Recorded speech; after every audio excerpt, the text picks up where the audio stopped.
everyone, and welcome to Atlantic Motorsport Park for the 5th race of our Mopar National Pro Superbike Series, the Honda Atlantic Challenge, presented by Pro Cycle.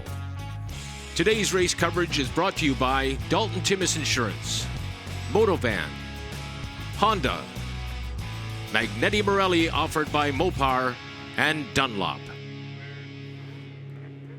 Getting ready now for race 5 of a 7-race 2017 Superbike season, joined by Colin Fraser here at Atlantic Motorsport Park. And Colin, we're on board with Bodie Eadie right now, having a look at Jordan Zoke from Kenny Reedman's bike. We're going out for a sighting lap. Let's introduce our riders. Having a look at the grid there, Mitch Card, who qualified well up on Friday, will not be racing Sunday. He's been concentrating on Liqui Moly Pro Sport Bike with his Yamaha R6. Frank Trombino also missing out today. He crashed in yesterday's race. Fortunately not hurt as badly as first worried, but he did suffer some head injuries, and he will be out probably until our next round at Canadian Tire Motorsport Park.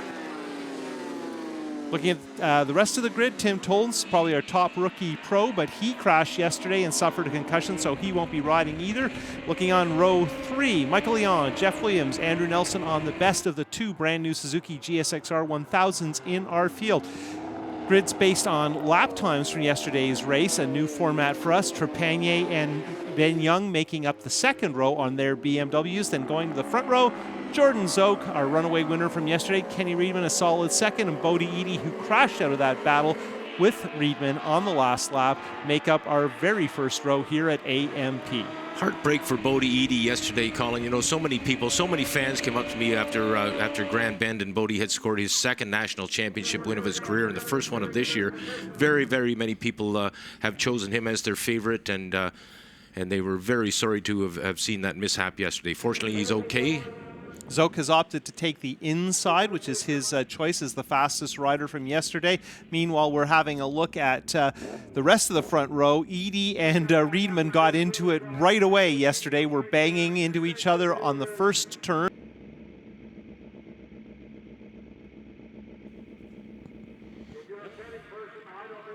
Well, we'll see how it pans out. Right now, that field is under starters' orders. Fred Benjamin, from CSBK now over the wall. The riders now concentrating on the Riders' Choice starting lights. Riders' Choice coming on board this year, and we first saw them at Shannonville back in May. You'll hear the beep go off that the lights have gone off. Our field is away and running, and we're on board with Ben Young right now.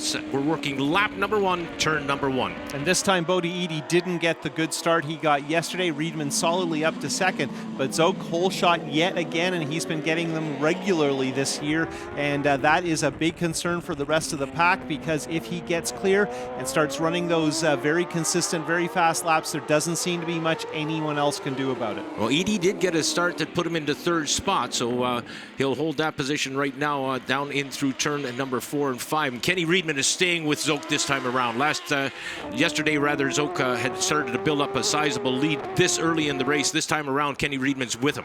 Yeah, and Reedman is having a good look, and he's got some more pace, and I think he's decided not to hang back. Always tough to know how hard you can push your tires right off the bat. Remember, these bikes are full of fuel. That's certainly not the way they qualify, and yet they'll probably turn some of their very best laps early in the race when everybody's close together and the moves really count. Particularly Zoke, as you commented. Zoke will really have his head down and make sure he doesn't run into any problems where he has to fight his way back from any situations the way we saw happen at Grand Bend. On the brakes, heading downhill with Reedman's Kawasaki, heading into that first turn. He's having a look at Zoke, trying to figure out what is possible, trying to keep the pace up, and these two are starting to pull clear of Eadie in 3rd, who's got a whole bunch of motorcycles jammed onto his tail section. Remember last year, Colin, when Kenny Reedman had the race lead, and he held the race lead, led the most number of laps, as a matter of fact, here at Atlantic Motorsport Park, and it was Zoke that was hounding him, and it wasn't until they got into a lapped rider that finally Zoke was able to get by Reedman. Arguably, traffic did not break for Reedman that time. That could have been his breakthrough win. Both he and Ben Young are looking to score those first career Superbike wins that are so important in terms of career momentum. And of course, we've been watching Liqui Moly Pro Sport Bike and watching the other young guns climbing the ladder. So always pressure here to try and make that next step and attract attention and be able to move forward with your racing career. Zoke establishing a little bit of a gap now as he is working through what we affectionately call the carousel, turns 8 and 9. That'll bring them up the hill, of course, and that is a frightful climb up that hill right past Canfield Corner in the Pro Cycle Control Tower, turn number 11. That was it just in the background there, and Pro Cycle being our main sponsors, and Honda, of course, this weekend at Atlantic Motorsport Park. We were briefly on board with Edie. There you can see Edie looking ahead from Young's bike, drifting very wide in the middle of turn 1. So Edie is on his spare motorcycle. They've done everything to get it ready and updated. Young also having to use a spare bike after a crash in the warm-up this morning. Let's look at our lap times. Zoke into the 7s by not a lot, but Reedman almost a second back in the 8s, and then look at everyone else in the 9s, and that is not going to get you anywhere near Jordan Zoke, and that's how he's been able to dominate of late, and nobody wants to see Zoke run away, but he seems unwilling to dice with these guys now. It's a display of superiority he desires to stage, and he's been quite successful. Well, we got Zoke and then some distance, Reedman then some distance, Edie then some distance, and it looks like Ben Young is tagging along here. He is bringing Blisk Racing's Samuel Trepanier, and if I'm not mistaken, that's probably, yeah, it is Michael Leon on the Royal Distributing BMW S1000RR. So the situation seems to be Zoke getting clear in first. Reedman stayed with him for a bit, and that's pulled him clear in a decent second. But Edie has all kinds of pressure from behind. 3 BMWs by 3 riders who probably... Look, here we go. Young to the inside. Edie closes the door on him. There was room there, but Young seemed to think better of it, and perhaps he'll take another stab a little bit later on. Some of the passes we've seen this weekend, Frank, have not been the most delicate and smooth in nature, and I think in a way that hurts Young, because he is always looking for that perfect move, the one that doesn't slow anybody down, that's really efficient and thoughtful and structured, and maybe that's just a bridge too far at this track. Yeah.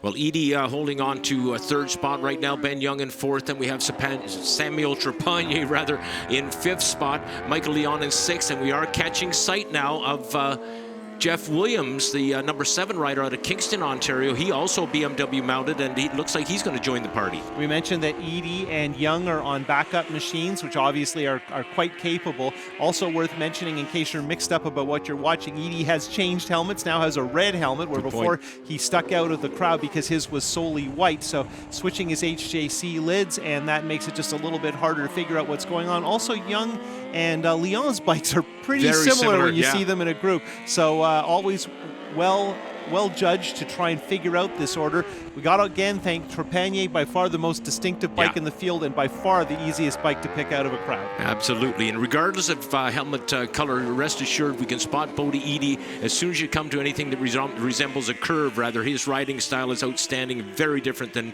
virtually everyone in the field. Top of the roller coaster, putting all the power down as much as you can.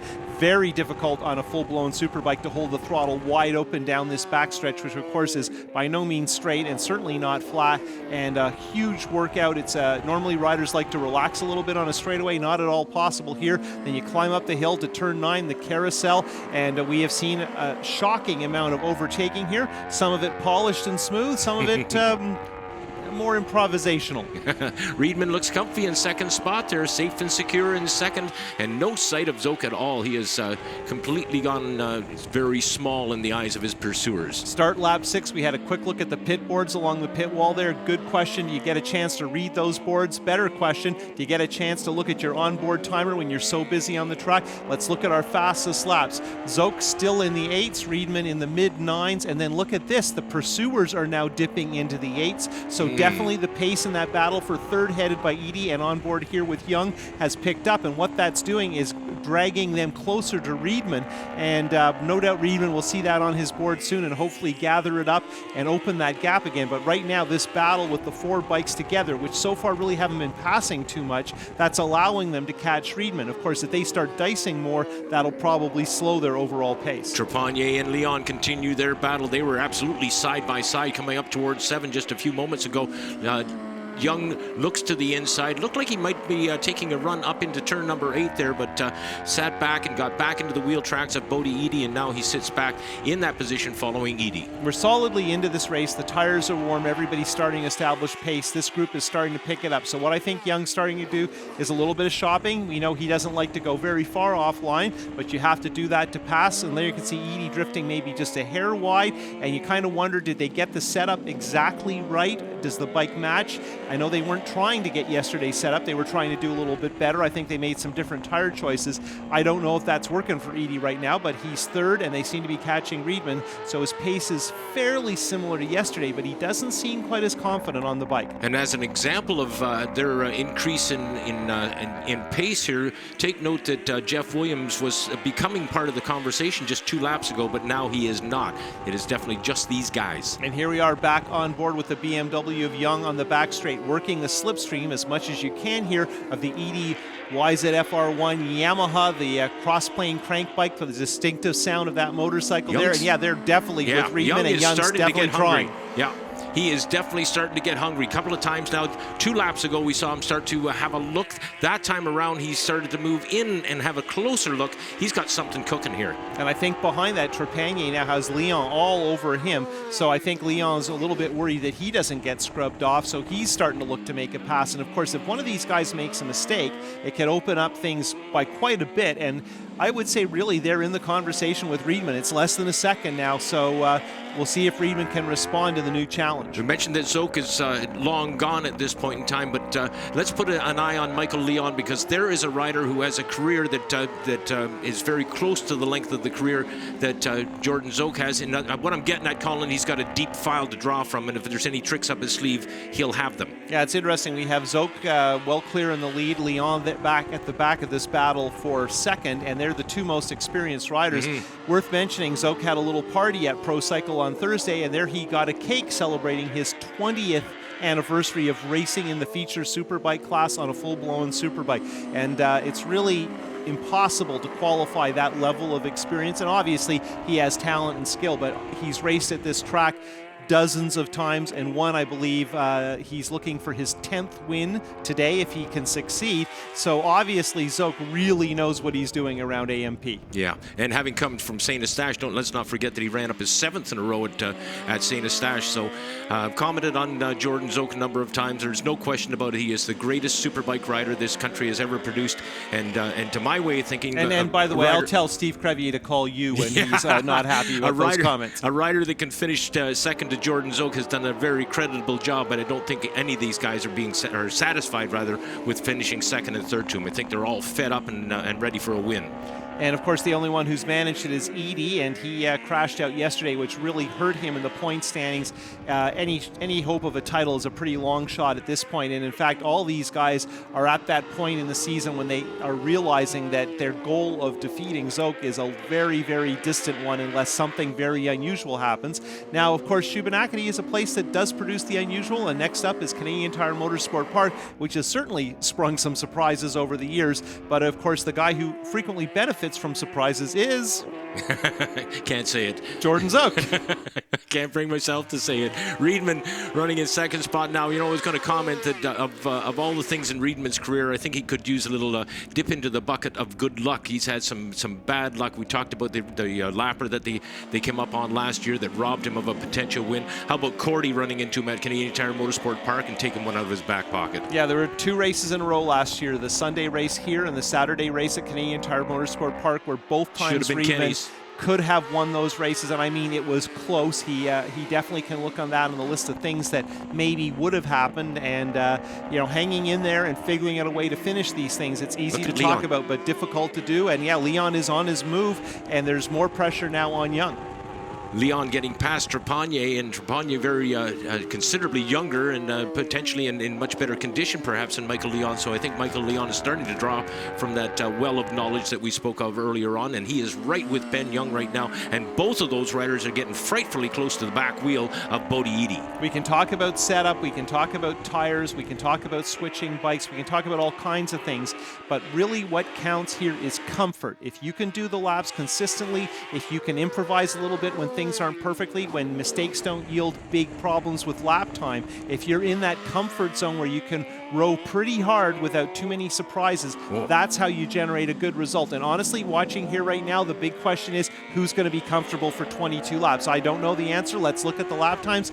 Zoke now in the mid 108s, Riedman in the mid 109s, and look at everybody in about the same lap time. 5 riders. So it's Riedman's pace is still there, but it is not clear that he's the fastest anymore. And you've got to wonder now, is Edie actually starting to hold things up a bit? Because now just in the last lap and a half, it seems like Riedman's got back ahead by a bit of a gap, which is not going to make it easy resting. But I really feel like one of those BMWs really needs to make something happen.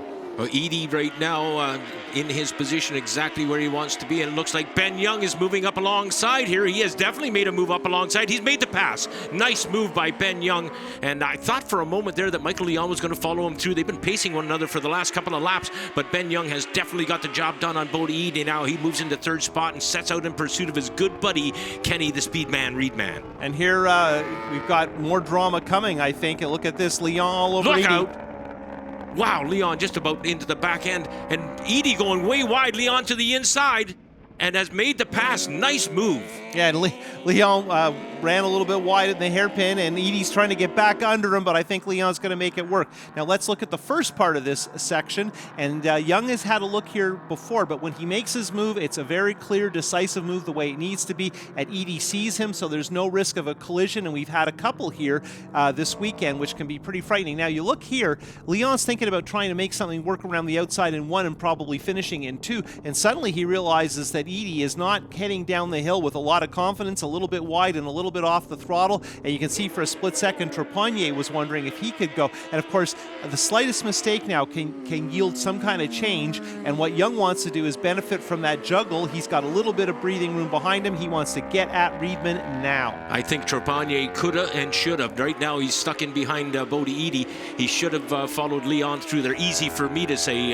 coming down through turn 1 is a very daunting proposition at this racetrack. Good shot, and you see Trepanier using all the track heading into the first turn. Here he goes to the inside, going into turn number 1. Samuel Trepanier has passed Bodie Edie, and he has moved up 1 position. Nice move by the sophomore pro. And I don't want to, diminish the effort Trepanier's making. It's a really good effort, and he is building his career. But right here, he realizes the same thing Leon realized. Edie is not committed in turn 1. He's being a little bit careful. I think Edie maybe isn't sure about how his bike's working as the race progresses, and discretion is the better part of valor. He had a big crash yesterday.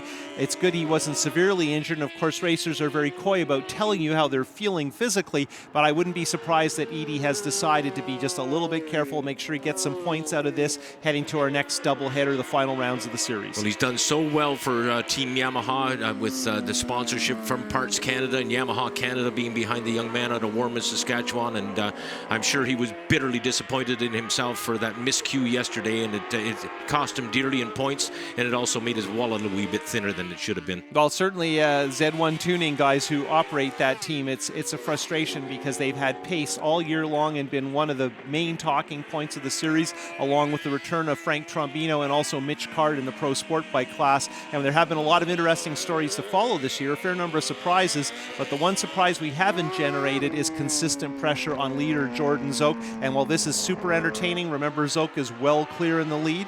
Entertainment indeed, and Leon is providing a great deal of that entertainment right now. I just had a flashback. Remember this, how long his career has been. He rode with the Diablo team out of Montreal. He's had such a lengthy and colorful career, and a sponsorship package that is very enviable. I don't know any other rider that's been so tagged into a sponsor for as long as he has. 10 years with Royal Distributing. And the efforts by BMW Motorrad Canada and the way they run their program and the support that's available and the privateer program that places all the different riders on BMWs around the world in the Cup Series. Michael has definitely exploited that and shown what's possible if you're smart with your money and you make good decisions, and he has been a consistent front runner as the pace of the series has become faster and more competitive. He continues to run just out of the podium, and he's really overdue for a little luck. Yeah, no kidding. Now Trepanier, you reflect back a few laps ago when I made the comment that he coulda and shoulda. I think he's paying the penalty for not making the move on on that lap back then. And honestly, a moment ago, Frank, I was going to say that Young and Leon have been scrubbed off by Riedman, but now they seem to have made up about a half a second.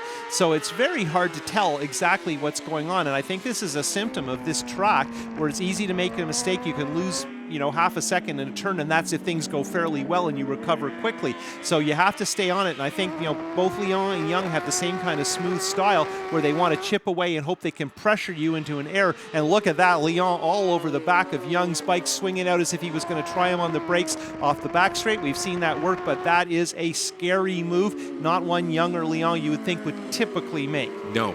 And Young, as smooth and as concise as he is in his riding, it's ironic that he's had two of the most frightful crashes. We had one at Canadian Tire Motorsport Park in the race lead, and then we saw it again at Grand Bend, where he was potentially in the race lead before crashing, but both times somewhat unexpected from a rider who doesn't ride crazy, Well, and just doesn't make mistakes. Very, very precise racer, and someone who basically gives a clinic almost every race. His laps are so consistent, and that's that normally will pay dividends at a place like this. But the problem is Zoke and to some degree Riedman have had just a little more outright pace, and outright pace counts for something too. Yeah, it seems to be paying off for Jordan Zoke thus far. Yeah, and Riedman is looking good, and again, I haven't seen him make too many mistakes. Of course, the last couple of races Riedman's been in have been with Edie, and they have been full of action, and maybe not perfection, but super entertaining, and showing that both these guys are willing to roll up their sleeves and aren't willing to settle. And some of the best action we've seen this season, in fact, some of the best action we've seen lately, has been that Riedman-Edie show. Well, it looks like we have a three-way battle for second starting to steam up here right now. Ben Young and Michael Leon have definitely caught up to Kenny Riedman, and those three riders now will have to sort out positions as we proceed. On board with Riedman there. Good look at Young, and of course the wide angle on our drift cameras tends to make the bikes look further apart, so if the bike looks big on the onboard, it's very, very close. Now let's have another look and see what the pace is like, and of course we're getting late in the race, so tire wear is an issue. Zoke still in the low nines, Riedman barely in the nines, and then you can see some faster lap times from his pursuers, and yet Riedman has obviously had some more consistent laps, because even if his pace is a couple of tenths off, he has not been passed. Second place has been his since the start of this race. The question is, are Young and Leon going to try? Because right now they're following. They aren't quite close enough, but we haven't seen a lot of aggressive riding from these two, period, in the series, and it's going to take something big to pry Riedman off second. And Trepagny, as you may have mentioned earlier there, has been completely scrubbed off this contest here. His lap time was significantly lower or significantly higher, I should say, than it was 3 laps ago. So I don't know whether something perhaps has gone wrong there, or perhaps he's just decided, let's just bring this thing home and get out of here in one piece. Yeah, Trepagny with much less experience here than the people in front of him. I better be careful what I say. Ben Young, this is his second time here, so not a lot of experience. But, Trepagny is also, I'll bet, thinking toward Motorsport, because based on what he's done here this weekend and the way things play at Motorsport, I think it's quite likely Trepagny will be part of the lead draft there, and that would be a huge step to participate in the slipstreaming war we typically expect at Canadian Tire Motorsport Park. What we've seen for the last few years is 4 or 5 bikes racing at the front, and here we have 3 bikes racing for second, and we could really use some kind of a move or a pass or a try or a look to give us a sense of what the plan might be. You know this track very well, Colin. Talk to us for a moment about the drafting at this track. Does it exist at all? Yeah, it does. It works in this section here, but you can't count on it. And as you can see, nobody really ever fully tucks in on the bike, because you need to be slightly up from the tank to use your shoulders and your arms to steer. Except for Bodie. He tends to get a grip on the gas tank. Well, also, Bodie is physically small, and sometimes that's an advantage. I would argue at this particular track that is not an advantage. You look at the pure road racing open road tracks, the bigger guys tend to do really well. So I think a track where you have to manhandle the bike, and although this isn't the Isle of Man or anything, this is a track that's a workout, I think it's harder for Edie. Leon and Young. Leon right on Young's back wheel. I truly thought he was going to go on the high side coming into turn number 1, which, as you fully well know, would give him the inside line going down into 2. Something's gone wrong here. Kenny's bike's out. No, we've gone red flag. All right, so some kind of an issue with the race, Frank. We've stopped it a little early, and this deep into the race, I'll be very surprised that there's a restart. So more than likely, this makes it official, and that war we wanted to see for second that seemed to be heating up.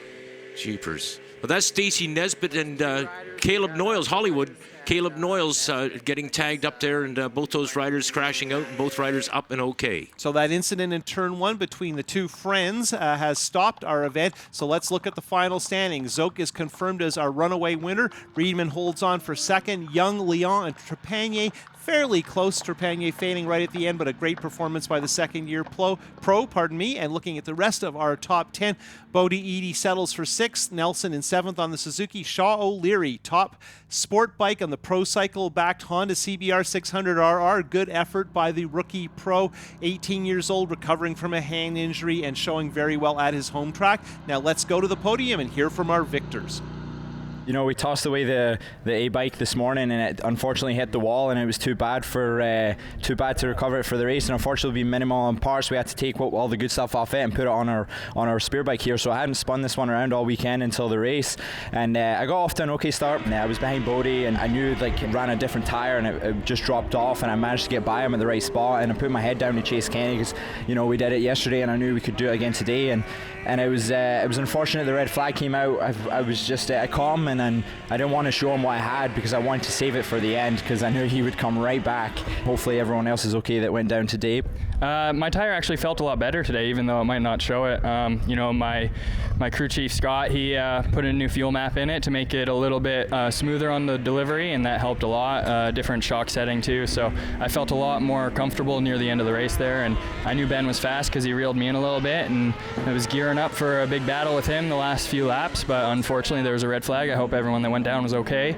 And Jordan rode a great race. I tried to stick with him a little bit. Made some mistakes and thought, just settle into my pace and run a good race to get on the podium. I was spent, I'm not going to lie. After 4 days around this place, like I said yesterday, it's the most physically demanding track we go to in North America for sure. I cycle every day. I'm a really good cyclist, and my legs are killing me from trying to muscle this thing around. So it might look easy, but it's definitely not. The crew and I made some adjustments this morning in practice that were really good, and we were able to go a little faster in this race than yesterday overall. And I'm just glad we were able to put on a good show. I haven't seen this many fans here in years, so very, very cool. I love to see all the fans. That's the most important thing to me out there, is seeing all you guys. And hopefully you enjoyed the show, and thanks for coming.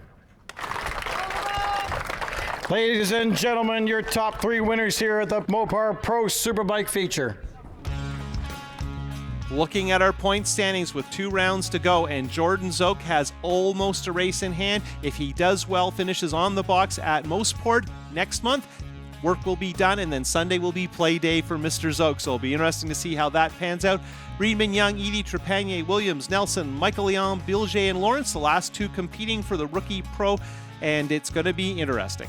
Looking forward to it. On behalf of the entire CSBK crew, thanks so much for being with us here at Atlantic Motorsport Park. We'll look forward to seeing you at rounds 6 and 7 at Motorsport.